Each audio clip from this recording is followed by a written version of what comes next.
So I have found this app, not app really, I found this website that uses Python to code and draw circles that will look like a logo, and I might use this for a logo in the future.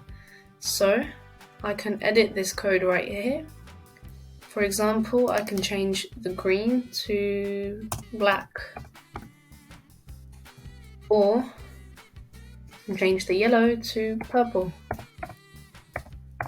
And then when I run it, it's gonna use different colors.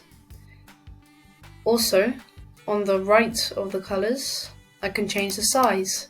For example, instead of 50, I can use 40. And then for the blue, instead of 50, I can use 30. And then when I run, it's gonna be different,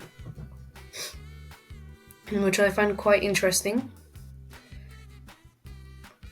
Also, I can change the text. Instead of let's learn, I can say let's create. And then when I run it, it says let's create as well, so I quite like that. So yeah, quite enjoyed this, and I'm gonna use this in future to create a logo for my business because I'm doing a business fair. And if you want to buy some, I'm doing liquid fertilizer in Farnham on the 2nd of July. So yeah, I'm gonna use this for my logo. And that's it. Goodbye.